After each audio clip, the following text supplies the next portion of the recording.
The White House is claiming a victory over Canada tonight. President Donald Trump's spokesperson boasted today that Prime Minister Mark Carney caved in to Trump. And here in Canada, Carney is being accused of giving in to bullying by Trump over a Canadian tax the American president didn't like. Al Sweeney is covering this story tonight and joins us live with the details. Al.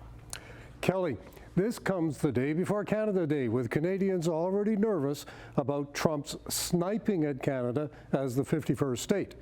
And instead of elbows up, Carney is being accused of dropping his elbows when the fight with Trump got real. At the daily White House press briefing, spokesperson Carolyn Levitt was bragging about a Trump victory. It's very simple. Prime Minister Carney in Canada caved to President Trump. She suggests Canada should have learned its lesson. It was a mistake for Canada to vow to implement that tax that would have hurt our tech companies here in the United States. Last night I had a good conversation with President Trump, and we agreed to recommence our negotiations. Prime Minister Carney didn't answer today when he was asked if he caved. It's part of a bigger negotiation. It's something that we expected in the broader sense that would be part of the final deal. The latest dispute with Trump was over a digital services tax that would have come into effect today, charging American high-tech companies operating in Canada, like Amazon and Google. Today's first payment was supposed to be $2 billion US, now canceled. Canada's been a very difficult country to deal with over the years. Last Friday, Trump cut off trade negotiations with Canada over the tax and reminded Canada who's in charge economically.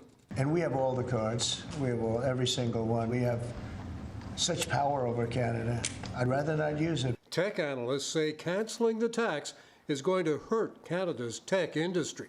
This is validation that if you're a bully, bullying works, because Canada has blinked in this fight with Donald Trump. Where American companies were going to start to finally pay a certain amount of money for doing business in this country, and that's been squashed overnight as a result of the American president. Federal NDP leader Don Davies called Carney's decision pure caving into Trump and his billionaire friends. Conservative leader Pierre Poilievre says the Prime Minister put his elbows down and canceled the tax at the 11th hour. While political experts say Carney may have done the right thing in the long run by canceling the tax. Did he cave? I think you might want to think it in terms of not cutting off your nose to spite your face, as difficult as that is. There's a big negotiation going on.